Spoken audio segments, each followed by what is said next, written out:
것이며 또 내 영을 너희 속에 두어 너희로 내 율례를 행하게 하리니 너희가 내 규례를 지켜 행할지라.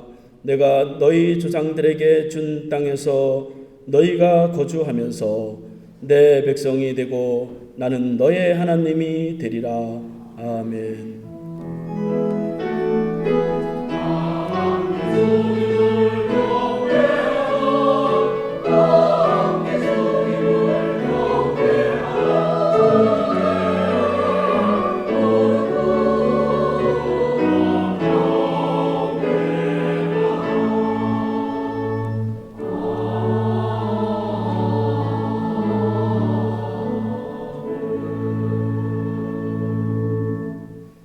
거룩하고 능력의 빛으로 오시는 성령님이시여, 오늘도 주의 임재를 사모하며 간절한 마음으로 주님께 예배드리게 하심을 감사드립니다.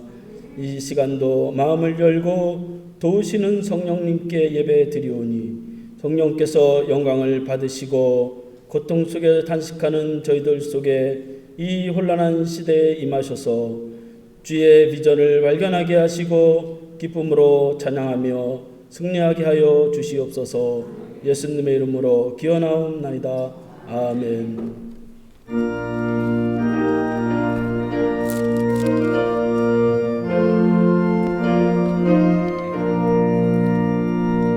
이 천지가 만물도 복 주시는 주 여호와 전능 성부 성자 성령 찬송하고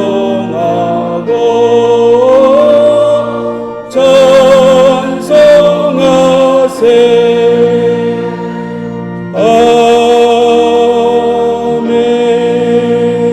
아멘. 참회 기도를 하나님께 드리겠습니다. 주여, 멀리서 다가오는 두려움 속에 보혜사 성령님을 의지하지 못했습니다. 영의 눈으로 세상을 바라보지 못하여 육체의 쾌락만 위해서 살면서 지치고 나약한 모습으로 이 시간에 왔습니다. 주님이 주시는 참 평안의 마음을 유지하지 못하고 요동하며 갈 길을 방황했습니다. 마음을 통달하시는 성령께서 마음을 들어오시도록 해야 되는데 그 임재를 체험하지 못하는 자들 용서하시옵소서. 불같은 성령의 능력을 신뢰하지 못해 세상에서 지배하지 못하고 살았습니다. 우리의 연약함을 도우시고 탄식하시는 주의 성령을 사모하게 하여 주시옵소서. 악한 시대에도 저희 영혼을 고통 속에서 위로하시고 수많은 악한 영에서 지키시옵소서. 저에게 자비를 베푸시옵소서. 예수님의 이름으로 사죄하며 기도하옵나이다. 아멘. 너희가 회개하여 각각 예수 그리스도의 이름으로 세례를 받고 제사함을 받으라. 그리하면 성령의 선물을 받으리니 이 약속은 너희와 너희 자녀와 모든 먼데 사람 곧 주 우리 하나님이 얼마든지 부르시는 자들에게 하신 것이니라. 아멘. 성시 교독문 135번 성령강림 1번을 다 함께 교독하겠습니다. 그의 위에 여호와의 영 곧 지혜와 총명의 영이요 모략과 재능의 영이요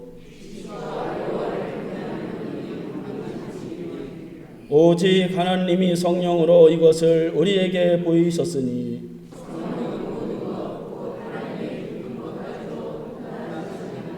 내가 아버지께 구하겠으니 그가 또 다른 보혜사를 너희에게 주사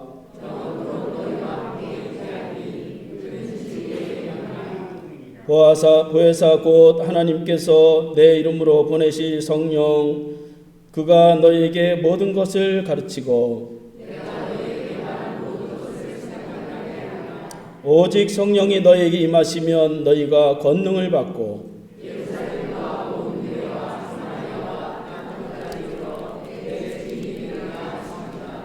아멘. 사도신경으로 신앙 고백하겠습니다. 나는 전능하신 아버지 하나님 천지의 창조주를 믿습니다. 나는 그의 유일하신 아들 우리 주 예수 그리스도를 믿습니다.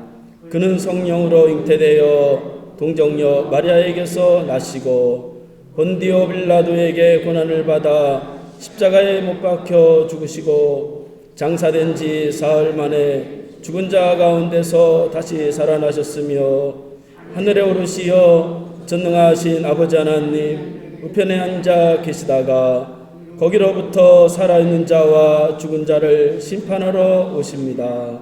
나는 성령을 믿으며 거룩한 공교회와 성도의 교제와 죄를 용서받는 것과 몸의 부활과 영생을 믿습니다. 아멘. 자리에 앉아 주시기 바랍니다. 찬송가 190장을 함께 부르겠습니다.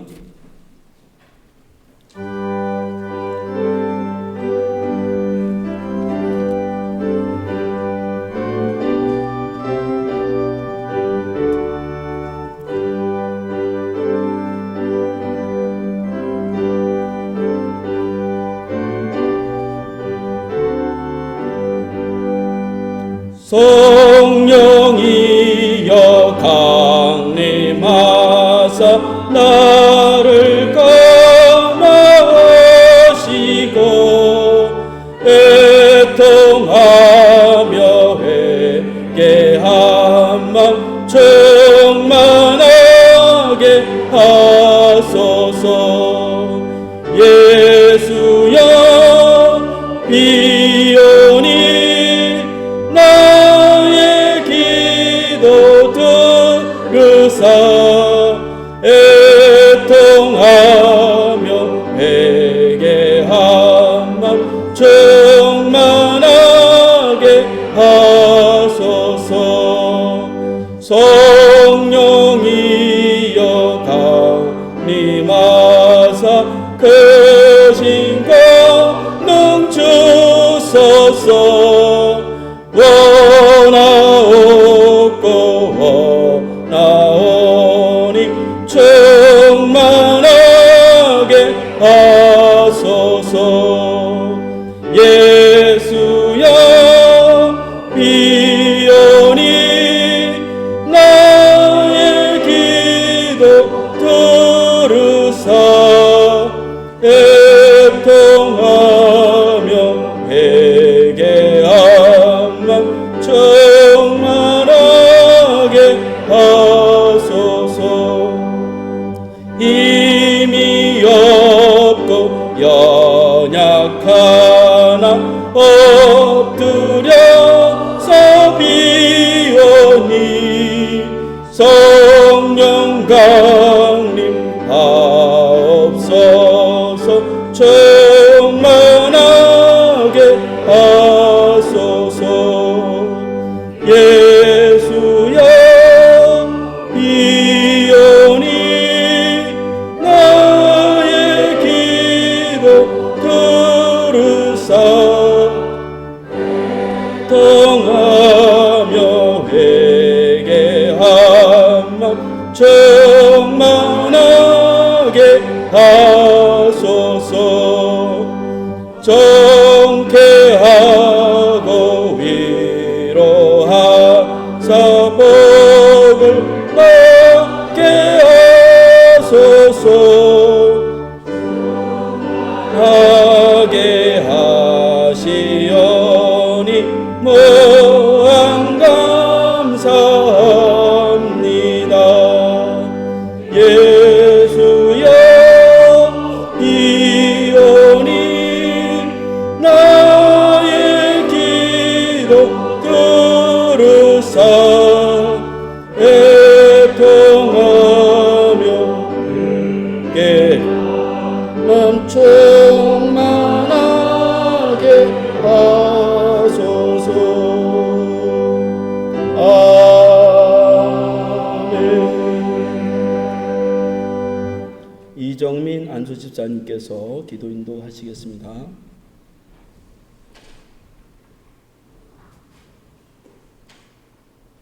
사랑의 나으시고 전하시는 아버지 하나님, 오늘도 거룩한 주의 날을 맞이해서 아무것도 아닌 저희 불쌍한 영혼들을 성스러운 주님의 전으로 불러모아 주셔서 하나님을 찬양하고 또 기도할 수 있게 해주시는 은혜를 감사드립니다. 아버지 하나님, 저희들 참으로 어렵고 힘들고 고통스럽고 두려웠던 올해 2020년의 절반을 벌써 보냈습니다. 아버지 하나님, 그동안 저희 미련하고 어리석은 영혼들은 아버지 하나님께 부었던 믿음의 삶의 내면은 모르는 채 그저 한 조각밖에 안 되는 맛으로 얼굴만 열심히 가지고 살았고 매일매일 아버지께 지었던 죄는 회개하지 못한 채 그저 두 손만 열심히 씻으며 살았사오니 아버지 하나님, 이 시간 저희들의 모든 죄를 용서하여 주시옵소서. 저희들 그저 환경 탓하고 남의 탓만 하며 불평과 불만 속에서 서로를 불신하고 사랑하지 않으며 살았던 죄와 혹여 저희를 아버지 하나님께 회개하고 또다시 저도 주의까지도 용서하여 주셔서 오늘 저희들의 회개와 강구가 아버지 하나님께서 이 땅에 내신 진노를 멈추게 하여 주시고 모든 악의 세력들을 이 땅에서 물러나게 하셔서 이제 교회가 다시 거룩하게 서고 나라가 온전히 바르게 서며 저희들의 가정이 건강과 사랑과 화목과 풍성으로 흔들려지며 저희들 영혼 하나하나가 다시금 아버지 하나님의 복을 누리고 찾아며 사는 은혜를 허락하여 주시옵소서.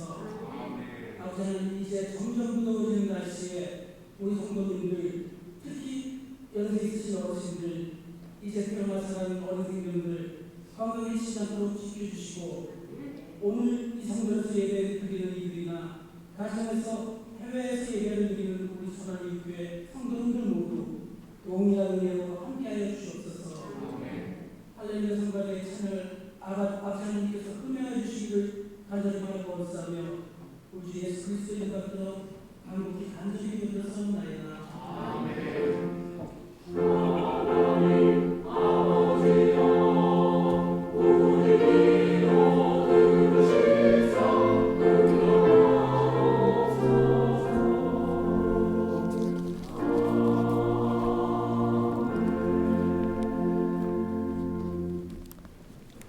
하나님의 말씀을 보겠습니다. 구약성경 요엘 2장 28절에서 32절까지 보겠습니다.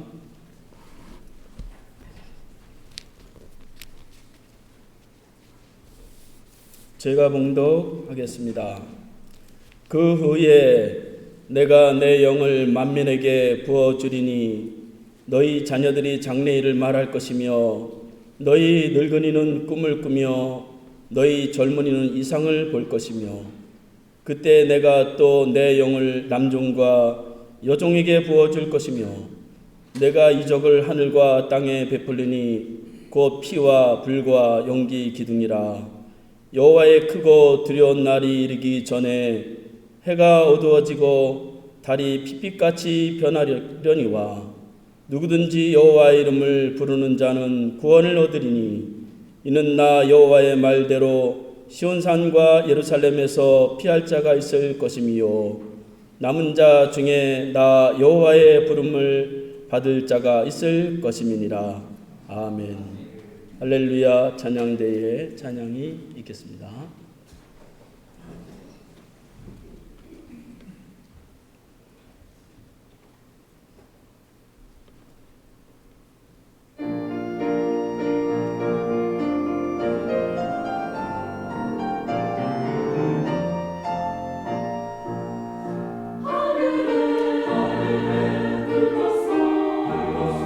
이제 난 되어졌소서 엘리야의 때와 같이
오늘은 성령 강림주일입니다. 성령 강림주일은 예수님이 승천하시면서 대신 제자들에게 성령을 보내신 것을 기념하는 주일입니다. 성령이 오심으로 새로운 시대가 열렸고 교회가 시작이 또 되었다고 볼 수가 있어서 교회력에서 이 또 성령 강림 주일이 또 얼마나 중요한 날인지 우리가 다시금 기억해야 되겠다 하는 것입니다. 오늘 말씀의 제목은 내 영을 보내리니 라는 제목으로 하나님의 말씀을 듣겠습니다. 코로나 사태가 안정된 듯 하더니 이번 주에 또다시 이제 확산이 되고 그런 거를 보면서 이 코로나가 이제 금방 이렇게 해결될 건 아니다. 이제 그런 생각이 들었습니다. 이렇게 점점 이제 어려워지고 또 경제적으로 사람들의 생활도 참 어려워지고 기업하기도 어려워지고 사회 갈등도 점점 많아지고 있는 이런 시대에 정말 우리가 힘든 그런 고통의 시간을 지금 보내고 있습니다. 유럽 청년들은 요즘 시대를 가리켜서 이케아 시대다 그렇게 부른답니다.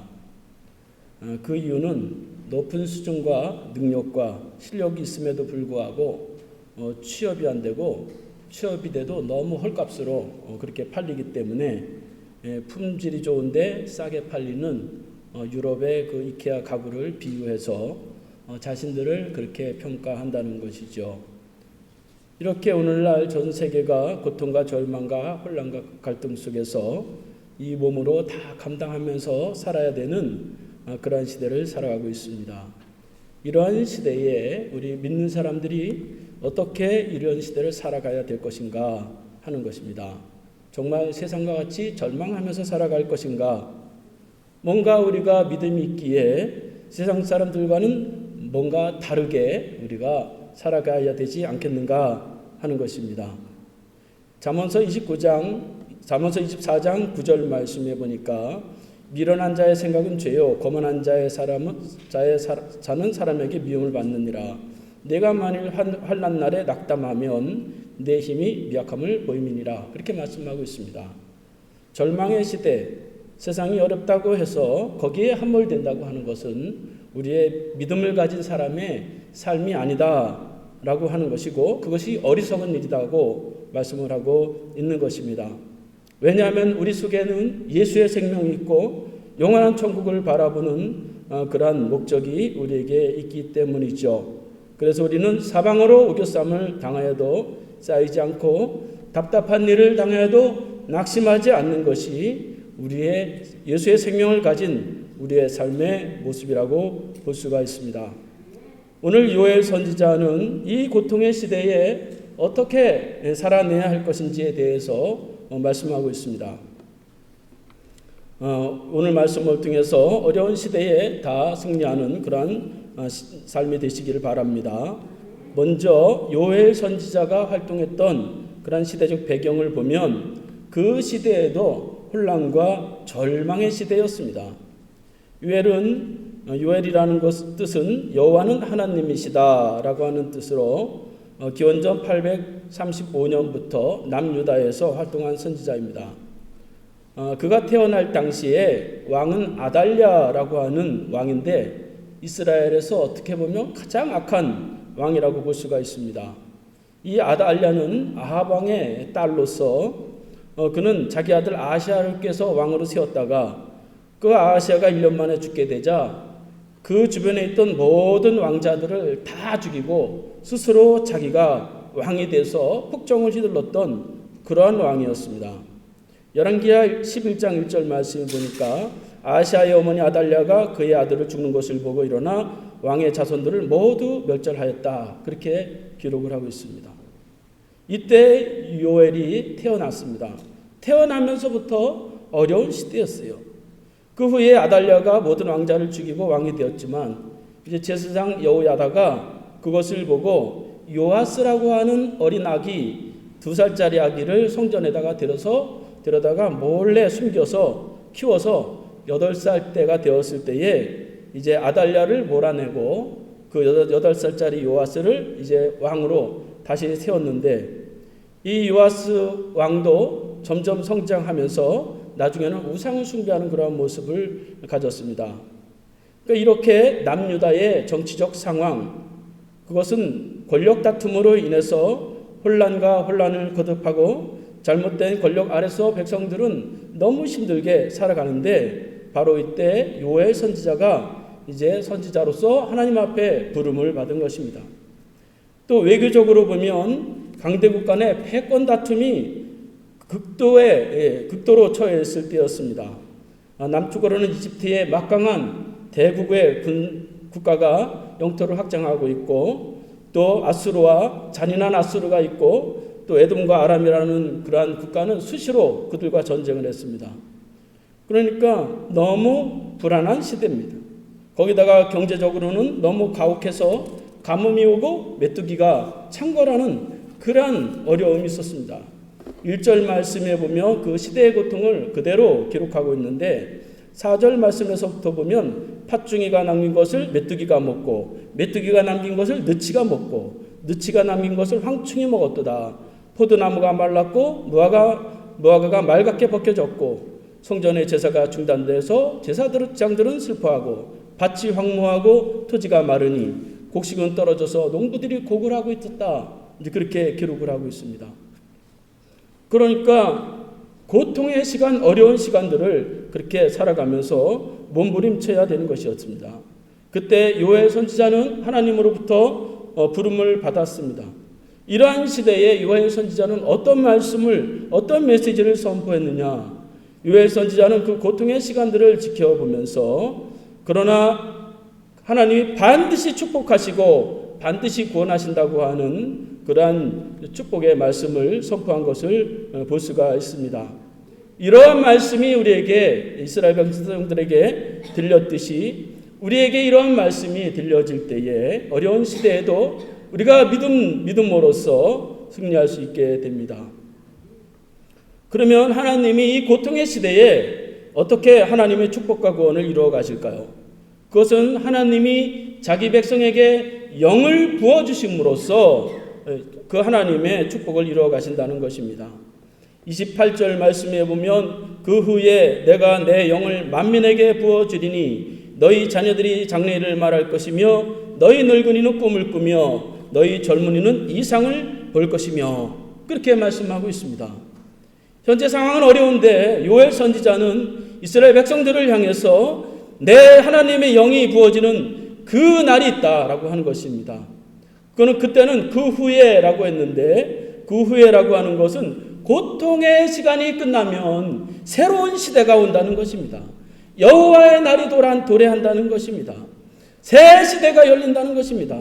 그래서 그 새 시대가 올 것을 바라보면서 살아가야 된다는 것이죠. 그래서 지금은 힘들지만 새로 다가올 시대를 미리 볼 수 있다고 한다면 이 고통의 삶을 얼마든지 이기면서 살아낼 수 있고, 그 사람이 바로 하나님이 축복하는 사람이다. 요엘 선지자는 그렇게 선포하고 있는 것입니다. 이처럼 우리가 지금 현재 살아가는 그러한 고통의 시간 속에서도 우리가 갈망해야 될 것은 현재 상황이 아니라 새로 하나님이 우리에게 주실 새로운 시대를 바라보아야 된다 하는 것입니다. 그런데 말이죠, 새로 다가올 시대를 누구나 다 바라보는 것은 아니죠. 그럼 어떻게 바라볼 수가 있느냐? 새로운 시대를 바라볼 수 있는 사람은 하나님의 영이 그에게 부어져야 된다, 그렇게 말씀하는 것입니다. 고통의 시대에도 새로운 시대에 새로운 축복을 볼 수 있는 것은 하나님의 영이 그 사람에게 부어질 때에 된다는 것이죠. 하나님의 영이 부어질 때에 눈이 밝아지고 마음이 열리고 고통을 감당할 수 있는 능력과 힘도 얻게 된다 하는 것입니다. 그래서 우리가 하나님의 영이 우리에게 임하도록, 부어지도록 우리에게 사모하는 마음이 필요합니다. 하나님이 우리에게 나타나는데 짠하고 멋있게 겉모습으로 딱 그렇게 나타나는 것이 아니라 마음속에 영으로서 임하신다는 것입니다. 하나님의 영은 어떤 모습이냐? 하나님의 영은 거룩하게 하는 감동입니다. 하나님의 말씀을 듣는데 마음속에서 감동이 일어납니다. 내가 이렇게 살아면 안 되겠다. 그런 감동이 있다면 그것이 바로 하나님의 영이요 성령인 것입니다. 그 성령을 붙잡고 살아갈 때에 비로소 하나님의 축복과 구원이 이루어지게 된다 하는 것이죠. 이렇게 마음의 변화를 일으키는 것은 사람 스스로가 그것을 변하고 그렇게 만들어가기가 참 어려운 것입니다. 하나님의 영이 부어질 때만 사람은 변화되고 강력한 하나님의 영의 지배를 통해서 세상을 다시 볼 수 있는 그러한 눈이 열리게 되는 것입니다. 그러므로 우리가 하나님의 영이 내 마음에 임하도록 우리가 간절히 기도하고 사모해야 된다 하는 것이죠. 그럼 하나님이 누구에게 부어주느냐? 사모하는 영에게 부어진다 하는 것입니다. 오늘 말씀해 보니까 그 후에 내 영을 만민에게 부어주겠다 그렇게 말씀하고 있습니다. 만민은 원어로는 모든 육체를 뜻하고 있어요. 그러니까 누구나 어떤 차별이 없고 어떤 구별이 없는 누구나 하나님의 영을 받을 수 있다는 것입니다. 유대인들은 전통적으로 하나님의 영은 저 개 같은 이방인들은 받지 못하고 우리만 받을 수 있다. 그렇게 자신들이 그렇게 믿었는데 요엘 선지자는 그것이 아니라 이방인 그 누구에게도 하나님의 성령이 부어질 때가 있다는 것이죠. 그리고 그것은 이제 신약시대 사도행전 2장에 보면 모든 이방인 15국에 있는 이방인들에게도 성령이 부어짐으로 인해서 그들이 예언을 말하고 방언을 말하고 능력을 행한 것을 우리가 볼 수가 있습니다. 이렇게 하나님의 성령을 우리가 받기를 간절히 사모하는 자에게 성령은 우리에게 부어집니다. 그러면 그 하나님의 성령은 어떻게 구해야 되느냐? 겸손하게 구해야 된다는 것입니다. 29절 말씀해 보니까 그때 내가 또 내 영을 남종과 여종에게 부어줄 것이며 그렇게 말씀하고 있습니다. 요엘 선지자는 하나님의 영은 남종과 여종에게 부어진다고 선포하고 있어요. 종이라고 하는 것은 헬라어로 돌로스 또 히브리어로 에베드라고 하는데 그 뜻은 밑에 있다라고 하는 뜻이에요. 주인의 발밑에서 엎드려서 주인의 자비를 구하는 그러한 모습이 바로 이 둘로스 종의 모습입니다. 그래서 성령을 받기 위해서 하나님의 영을 받기 위해서는 인간이 낮은 자세로 하나님의 영을 구할 때에 사모하는 마음을 구할 때에 비로소 하나님의 영이 그런 자세를 가진 자에게 임하게 된다 하는 것입니다. 부어진다는 그런 의미는 두 가지의 의미를 내포하고 있는데 첫째는 위에서부터 내려온다라고 하는 것이에요. 부면은 위에서부터 내려온다는 것입니다. 내 생각이 아닙니다. 내 결단이 아닙니다. 내 생각이 아니에요. 다른 전문가의 말도 아닙니다. 높으신 하나님과의 수직적인 관계 속에서 하나님이 내게 감동을 주시는 거예요. 거룩한 감동을 주시는 거예요. 결단의 감동, 변화되는 감동을 주시는 것입니다. 그것이 바로 성령이 하시는 일이다 하는 것입니다. 두 번째로 부어진다는 것은 충분하다라고 하는 의미를 가지고 있습니다. 물을 붓듯이 확 부어주시는 것이에요. 폭포수가 내려오듯이 확 쏟아지는 것입니다. 그래서 성령이 임하게 되면 감당할 수 없는 만큼 하나님의 은혜가 임하기 때문에 이 죄인의 몸으로서 이 허물 많은 몸으로서 그것을 다 감당할 수가 없어요. 성령이 너무 강력하기 때문에 사람을 능히 변화시키시고 능히 결단할 수 있고 그런 은혜와 능력이 있게 되는 것입니다. 그래서 우리가 이렇게 하나님의 영이 우리에게 임하기를 부어지기를 간절히 낮은 자세로 구할 때에 하나님의 크신 능력과 구원이 우리에게 이루어진다 하는 것입니다. 그러면 이 성령이 부어지면 어떤 일들이 일어나느냐? 변화된다는 것이에요. 요엘 선지자는 세 부류의 사람을 변화를 통해서 성령의 능력을 오늘 말씀하고 있습니다. 첫째, 어린 자녀들이 장래의 비전을 말한다는 것이에요. 28절 말씀해 보니까 너희 자녀들이 장래의 일을 말할 것이며 라고 선포했습니다. 자녀들이 미래의 말을 한다는 것이에요. 여기서 미래의 말이라고 하는 것은 원어로 예언이라고 하는 뜻인데 두 가지의 의미를 갖고 있습니다. 하나는 하나님의 말씀을 선포하며 살아간다는 것이에요. 자기의 어떤 문제가 있거나 어려움이 있을 때에 사람의 말에 귀를 기울이기 전에 먼저 하나님의 말씀을 선포하면서 이 땅을 살아간다는 것입니다. 그래서 성령이 임하면 사명이 분명해지는 거예요. 책임이 분명해지는 거예요. 성령이 임하면 자녀들이 무엇을 하면서 살아가야 될지를 분명히 알기 때문에 그렇게 되는 거예요. 그래서 자녀들이 말이죠, 공부해라, 공부해도 그래도 공부 안 하고 게임하지 말라, 게임 그래도 아무리 말을 해도 그럼 안 되잖아요. 그것은 자녀들이 나빠서가 아니라 무엇을 해야 될지 아직 발견하지 못해서 그러는 것인데, 하나님의 성령이 임하면 그것이 밝히 보이는 거예요. 두 번째로 미래를 말한다는 것은 새 방언을 말한다라고 하는 뜻을 가지고 있습니다. 즉 새로운 말을 한다는 것이에요. 창의적인 사람이 된다는 것입니다. 그래서 성령이 임하면 남이 이해할 수 없는 그런 일들을 하게 되는 것이죠. 제가 어느 날 우리 부모님과 또 형제들과 친구들에게 나 목사 되려고 그런다 그러니까 미쳤다 저거 그런 말 하는 거예요. 전혀 할 수 없는, 전혀 새로운 일을 도전하고 그 일들을 시도하는 것입니다. 이렇게 성령이 부어지면 우리 자녀들이 책임 있는 사람이 되고 새로운 창의적인 그런 사람이 됩니다. 그래서 생각이 달라지고 말이 달라지고 내용이 달라지는 거예요. 삶의 내용이 달라지는 것입니다. 지극히 현실적인 말만 하던 사람이 이제 장래를 말하면서 장래를 향해서 달려가는 그런 사람이 된다 하는 것입니다. 그래서 말이죠, 우리 부모님들도 말이죠, 자녀들을 양육할 때 학원 한번 빠지면은 큰일 나는 것처럼 그러면서 말이죠, 교회 한번 빠지면 그래도 된다 그러잖아요. 여러분, 단어 하나 더 외우는 것보다 내가 장래에 무엇을 할 것인가 발견하는 것이 훨씬 더 유익합니다. 수학 공식 하나 외우는 것보다 하나님의 영을 통해서 감동을 받고 거기서 내가 결단이 일어나고 비전을 발견하는 것이 훨씬 더 중요한 거예요. 그래서 그때는 공부해라 그러지 않아도 공부하게끔 되어 있어요.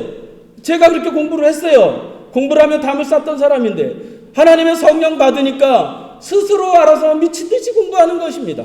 왜냐? 비전이 있으니까, 해야 할 일이 있으니까. 이렇게 우리가 하나님 앞에서 성령 받도록 사모하면 이런 변화가 우리들에게 이루어진다 하는 것입니다. 두 번째로 성령이 부어지면 노인들이 꿈을 꾼다는 것이에요. 요엘 선지자는 오늘 말씀해 보니까 너희 늙은이들은 꿈을 꾸며 그렇게 선포하고 있습니다. 여러분, 꿈을 꾼다고 하는 것이 무슨 뜻이겠어요? 앞날을 그리는 거잖아요. 내가 어떤 사람이 돼야 되겠다. 미래에 대한 희망을 갖는 거잖아요. 일반적으로 보면 우리 어르신들이 연세가 이렇게 들으시면 꿈이 없어요. 하고 싶은 것도 별로 없고 다 사라진대요. 왜 이렇게 힘들고 어려운지 말이죠. 내가 빨리 죽어야지. 그런 말씀들만 하시는 경우들이 많잖아요. 그게 꿈이 없어서 그러는 것입니다. 여러분들이 다 꿈이 있었잖아요. 어렸을 때도 다 꿈이 있었잖아요. 그런데 그 꿈은 다 어디 갔습니까? 여러분, 우리가 그 꿈이 있어야 되는 거예요. 연세가 들어도 꿈이 있어야 되는 것입니다. 빨리 죽어야지. 맞습니다. 우리 어르신들이 가지고 있는 그러한 꿈이나 제 꿈이나 똑같습니다. 제 평생의 꿈은 제가 이렇게 하나님 앞에서 하나님 말씀을 전하고 이제 하나님의 나라에 내가 이 어르신들 다 함께 모시고 하나님 나라에 들어가는 것이 가장 큰 꿈이에요. 우리 어르신들도 이미 다 가지고 계시잖아요. 천국 이미 확신되고 있잖아요. 다 천국이 약속되어 있잖아요.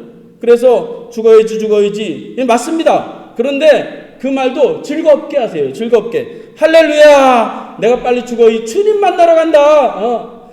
이 삶이 말이죠. 젊은이들 살아가는 거 보니까 참 불쌍하다. 너네 이 힘든 삶을 어떻게 살아갈래? 불쌍하지 않으세요? 우리 젊은이들 보세요. 얼마나 불쌍합니까? 그러나 여러분, 우리 어르신들 이제 하나님의 나라가 가까워지고 있어요. 저는 앞으로 40-50년을 더 살아야 되는데 더 확실한 꿈을 우리 어르신들이 가지고 있는 것입니다. 너무 과거의 실패, 상처, 과거의 아픔, 그런 무능함 이런 거 너무 신경을 쓸 필요가 없어요. 어차피 인생이라는 것이 말이죠. 우리 어르신들 앞에서 죄송하지만 다 살아보면 다 일장춘몽. 다 거기서 거기에요. 그래서 우리가 바라봐야 될 것은 꿈을 가져야 되는데 영원한 하나님의 나라 영생의 꿈을 바라보면서 우리가 살아갈 때에 우리가 이 땅에 살아가는 동안에도 하나님이 그런 자에게 축복을 주세요. 뭐 이 땅의 것 때문에 뭐 전전긍긍하고 그래서 꿈을 꾸더라도 말이죠. 아이고 저승사자가 나를 끌고 가려고 한다. 이런 꿈은 꾸지도 마시고 말씀하지도 마시고 뭐 그러세요. 이왕 꿈을 꾸는 거 말이죠. 아름다운 천사가 나를 데리고 가는구나. 그런 꿈을 막 꿔보세요. 저도 그런 꿈을 꿔요. 어느 날 막 꿈을 꾸면 내가 하나님의 나라로 막 날아가요. 막 날개가 있어요. 그래가지고 막 날개를 막 펴가지고 막 구름으로 날아가는 그런 꿈을 꿔요. 우리 어르신들이 그런 꿈을 꿔야 되는 것입니다. 그러면 이 땅에 살아가는 그 삶이 뭐 별로 그렇게 힘든 삶이 되지 않는다 하는 것입니다. 최소한 여기 계신 우리 어르신들은 저보다도 더 확실한 꿈이 있고 더 분명하고 더 가까운 꿈이 다 있습니다. 그래서 그런 꿈을 꾸시고 이 땅에 살아가면서도 하나님의 축복 가운데서 살아가시기를 바랍니다. 세 번째로 성령이 부어지면 젊은이들이 환상을 본다 그렇게 말씀하고 있습니다. 요엘 선지자는 너희 젊은이들은 이상을 볼 것이며 그렇게 말씀하고 있습니다. 이상이라고 하는 것은 환상을 말하고 있어요. 그러니까 여기서 젊은이라고 하는 것은 뭐 나이 젊다 뭐 그런 의미라기보다는 마음의 생각과 행동이 젊은 거예요. 연세는 많은데 젊은이처럼 사는 사람이 있고 젊은 사람 같은데 이 노인처럼 살아가는 그런 사람이 있어요. 그러나 성령이 임하게 되면 환상을 보는 것입니다. 여러분 말보다 더 분명한 것이 환상이에요. 환상을 보면 말이 필요 없어요. 미리 보니까 내 인생을 미리 보니까 여러분 성공을 하더라도 미리 성공한 모습을 봐야 되는 거예요. 실패한 모습보다 성공한 모습을 먼저 보아야 됩니다. 이렇게 본다고 하는 건 눈으로 보는 것이 아니라 마음으로 분명하게 깨닫고 알게 된다는 것입니다. 이렇게 여호와의 영이 임하게 되면 마음이 밝아져요. 남이 볼 수 없는 걸 봅니다. 그 너머의 것을 봅니다. 자기 인생을 봐요. 미리 봤으니 그것이 얼마나 큰 능력이 되겠습니까? 그래서 성경에서 보면 영의 눈이 떠진 사람은 불말과 불병거를 보고 새로운 영원한 세상을 보게 되는 것을 볼 수가 있습니다. 너무 말이죠. 너무 뭐 휴대폰만 너무 그렇게 보지 마세요. 뭐 휴대폰에서 뭐 인생이 나옵니까? 뭐 중요하긴 해요. 그런데 말이죠. 남들이 볼 수 없는 그런 환상을 볼 수 있어야 된다 하는 것이에요. 나폴레옹은 누가 세상을 이끌어가는가 하는 질문에 대해서 그것은 환상을 가진 자들이 세상을 이끌어간다 그렇게 말씀을 했습니다. 환상은 하나님이 나에게 주시는 내 개인에게 주시는 축복과 구원과 사명을 말하고 있어요. 그러니까 현실의 그러한 처지에 너무 비관할 필요도 없고 너무 그렇게 탓할 필요도 없어요. 하나님의 영이 임하면 보여요. 2달 전에 그래서 제가 제 딸을 데리고 한옥산 기도원 거기에 제가 이제 구경시켜주러 갔어요. 그래서 유진아 이곳이 기도원이라는 데야. 내가 24살 때 여기 와서 성령을 받으려고 하나님 만나려고 내가 소나무 뿌리 붙들고서 하나님 앞에 밤새도록 기도하면서 울며불며 기도했던 데야. 그러면서 우리 제 딸을 불렀어요. 여러분 성령을 받으면 인생이 달라집니다. 우리 청년들도 말이죠. 성령을 받아야 이 삶이 이 어려운 고통의 시간을 얼마든지 이길 수 있어요. 제가 한옥산 기도원 올라가서 제가 24살 때 올라가서 하나님 앞에 막 기도했어요. 하나님 왜 내가 가난해야 됩니까? 하나님 내가 왜 이렇게 찌질해야 됩니까? 정말 하나님 있으면 나를 만나주시고 하나님 있으면 내가 할 수 있는 일을 한번 말씀해 주세요. 제가 막 그렇게 막 기도했어요. 근데 하나님의 성령이 임하더라고요. 이 머릿속을 확 쪼개더라고요. 하늘에서부터 불 같은 성령이 임하더라고요. 제 인생이 보이는 거예요. 제가 어떻게 살아가야 될지가 보이더라고요. 여러분들, 우리 여기 학생들과 청년들 말이죠. 저보다 훨씬 나은 그러한 환경이고 훨씬 능력이 있고 훨씬 가능성이 있습니다. 여러분, 제가 16살 때 구두를 닦던 사람이 아니겠어요? 제가 짜장면 배달했던 사람이 아니겠습니까? 그러나 여러분, 새로운 삶이 우리에게 있습니다. 하나님의 성령이 있으면 삶이 변화되는 것이에요. 그래서 우리 청년들, 우리 학생들 너무 말이죠, 지금 현실에 너무 매몰되지 말고 하나님 나에게 어떤 삶을 주시겠습니까? 좀 부딪혀도 보고 또 하나님 앞에 막 기도도 해보고 그게 좀 필요한 것입니다. 그저 그냥 부모님이 시키는 대로 교회 가라면 교회 가고 가지 말라면 가지 말고 학원 가라면 학원 가고 너무 그렇게 정해진 대로 살지 마시고 하나님 앞에 내 개인적으로 단독으로 한번 물어보세요. 하나님, 내가 어떤 환상을 가져야 됩니까? 무엇을 보여주시겠습니까? 그렇게 구하면 여러분들의 삶은 하나님이 책임지시고 멋진 삶을 살아갈 수 있게 됩니다. 그러면 하나님의 영을 언제 구해야 되느냐? 지금 미루지 말고 지금 구해야 된다. 그래서 30절 말씀해 보니까 내가 이적을 땅과 하늘과 땅에 베풀리니 곧 피와 불과 연기 기둥이라.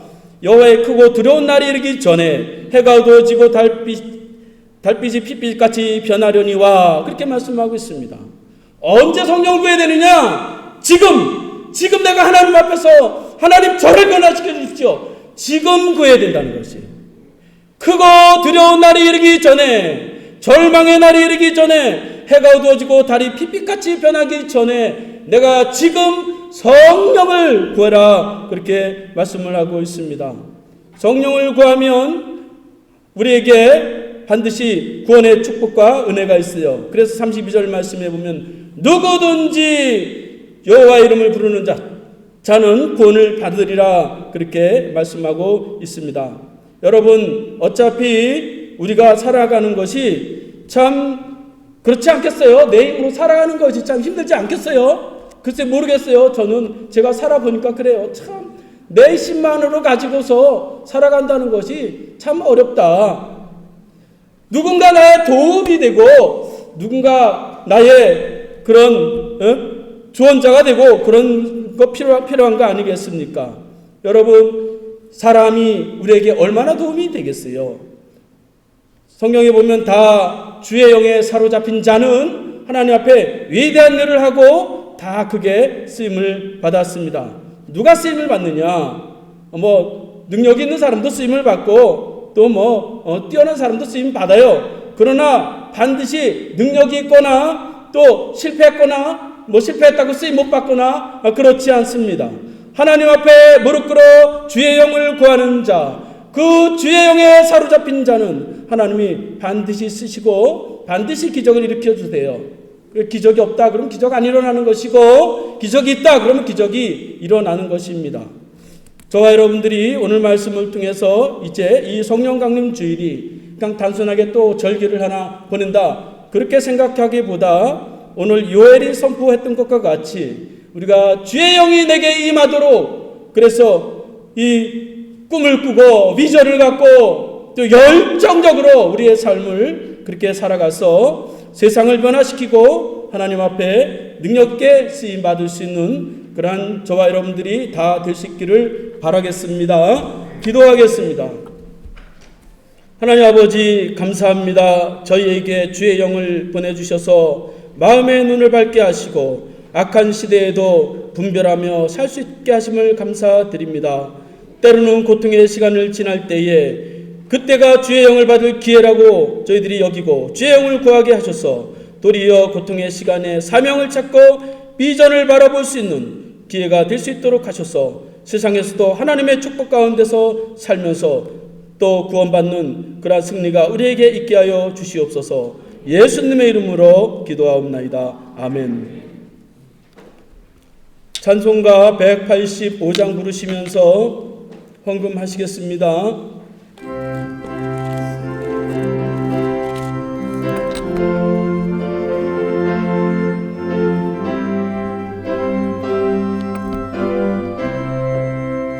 이 기쁜 소식을 온 세상 전하세. 큰 환난 고통을 당하는 자에게 주 믿는 성도들 다 전할 소식은 성령이 오셨네. 성령이 오셨네. 성령이 오셨네. 내 주님 보내신 성령이 오셨네. 이 기쁜 소식을 온 세상 전하세. 성령이 오셨네.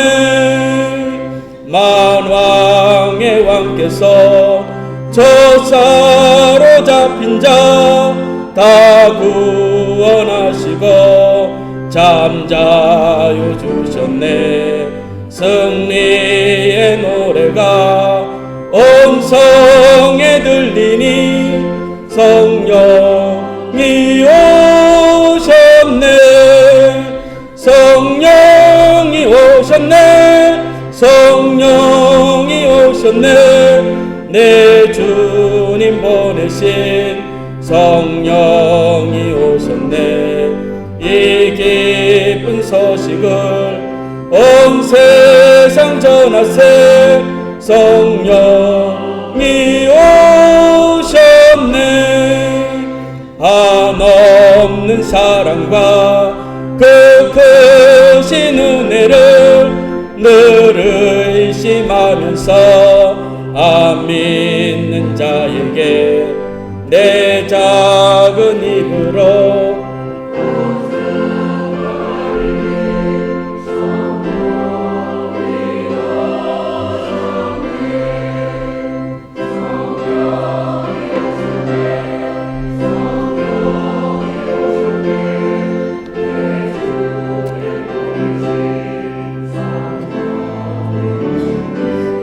이 기쁜 소식을 온 세상 전하세. 성령이 오셨네. 기도하겠습니다. 주여, 이 시간도 약속하신 주의 영을 보내주셔서 마음의 비전과 용기를 주심을 감사드립니다. 고통의 시간, 어둠의 시간을 보내면서 성령님의 은혜를 구하는 마음으로 귀한 예물을 드립니다. 10분의 1을 드립니다. 이미 마음에 주의 영이 부어주셔서 주의 자녀로 삼으심을 감사하며 드립니다. 혼란한 시대 속에서도 참과 거짓을 분별하게 하시고 이 땅에서 주의 축복 가운데 살다가 주님 앞에 모두 구원받은 백성에 참여할 수 있도록 주께서 동행하여 주시옵소서. 감사의 예물을 드립니다. 불평과 불만과 원망이 가득한 이 땅에서 제 성령으로 마음을 변화시키시어 감사하면서 드립니다. 힘으로 되지 아니하고 능으로 되지 아니하고 주의 영으로 하시는 일을 보게 하셔서 주님 안에서 참 평안과 기쁨을 찾게 하여 주시옵소서. 선교 예물을 드립니다. 감당할 수 없이 부어주시는 주의 은혜가 크기에 하나님의 나라를 확장을 위해서 드립니다. 쓰여지는 물질로 성령의 바람이 열방에 퍼지게 하시고 들은 심령들에게 흔들어 넘치도록 능력 있게 하셔서 세상을 섬기고 열방을 섬길 수 있도록 주께서 허락하시옵소서. 주정헌금을 드립니다. 변함없이 내주하시는 성령님의 은혜로 늘 평안하게 하심으로 드립니다. 요동하는 세상 속에서도 주님께 푯대를 두고 달려가게 하시고 우왕좌왕하지 않게 하시고 어려움 속에서도 성령의 위로와 격려를 받으면서 세상에서 승리하게 하여 주시옵소서. 주의 이름과 여러 가지 제목으로 예물을 드립니다. 선한 일을 시작하신 성령님께서 끝까지 그 일을 완수하실 수 있기에 감사하면서 드리오니 드린 심령들마다 가정과 자녀에게 큰 은혜와 능력을 베푸시옵소서. 마음은 있으나 물질이 부족한 자에게 물질을 주셔서 물질로 세상을 섬기게 하시옵소서. 주여, 어려운 시대에 고민하는 어린 자녀들에게 비전을 주시고 미래의 사명과 책임 있는 삶을 살도록 변화시키시고 어르신들에게 젊을 때와 같이 주님을 만나고 주님을 뜨겁게 사랑하는 그 꿈을 꾸게 하시고 젊은 청년들에게는 미래의 환상을 미리 보며 현실의 삶을 능히 극복하고 이겨내도록 주여 주의 영으로 충만하게 하여 주시옵소서. 오늘도 찬양대와 교사와 식당봉사와 안내와 차량과 방송실과 예배를 위해 수고한 모든 종들을 축복하셔서 그 자리 그 시간에 하나님의 영으로 부으셔서 세상을 향해서 능력 있는 삶을 살게 하시옵소서. 모든 말씀을 예수님의 이름으로 축복하며 기도하옵나이다. 아멘. 교회 소식을 말씀드립니다. 5월 주제는 순종으로 든든하게 세웁시다입니다. 오늘은 성령 강림절 예배로 드립니다. 다음 주부터 본래 정상적인 예배를 드리려고 했는데 이번 주에 또 많은 변화가 있어요. 아무래도 이 코로나가 제가 볼 때에 개인적으로 볼 때에 장기적으로 갈 것 같다는 그런 생각이 좀 듭니다. 그래서 좀 더 지켜보시고 당분간은 오전 예배와 또 지금처럼 새벽 예배와 또 교육부 오는 우리 친구들 오는 분들만 그렇게 예배를 드리도록 하시고 부득이하게 예배를 못 나오셔도 온라인으로 그렇게 예배를 드리셔도 저희들이 충분히 다 이해를 하고 있습니다. 또 우리 찬양대도 상의를 하셔서 지금 우리가 조금 경계할 필요가 있어요. 어떻게 보면 이전보다 지금이 더 위험하다고 볼 수가 있어요. 그래서 상의를 하셔서 좋은 방도를 해서 좋은 의견을 내어주시기 바라겠습니다. 이 지역에 벌써 5명, 능평리에서 5명 확진자가 나왔기 때문에 또 그분들이 또 식당도 다니고 그랬대요. 그러니까 될 수 있으면 꼭 필요한 사람이 아니면 만남을 좀 삼가하시고 마스크 반드시 쓰시고 손 반드시 이렇게 쓰시도록 하겠습니다. 오늘 점심 식사는 제공하지 않습니다. 우리 일어나셔서 축복하고 인사하겠습니다. 건강하세요. 축복합니다. 마스크 꼭 쓰세요. 마스크 꼭 쓰세요. 중요한 겁니다. 네.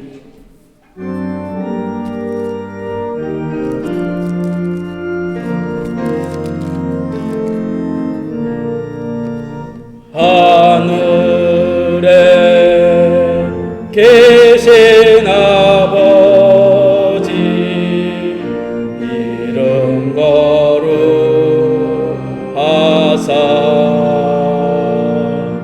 주님 나라 임하시고 뜻이 이루어지다.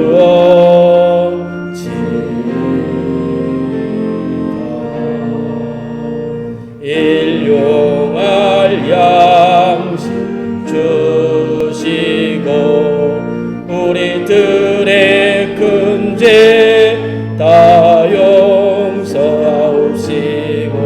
또 시험에 들게 마시고 악에서 구원하소서. 대개 주의 나라 주의 권세 주의 영광 영원히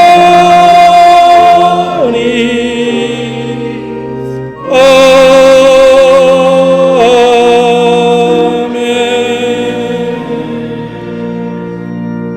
기도하겠습니다.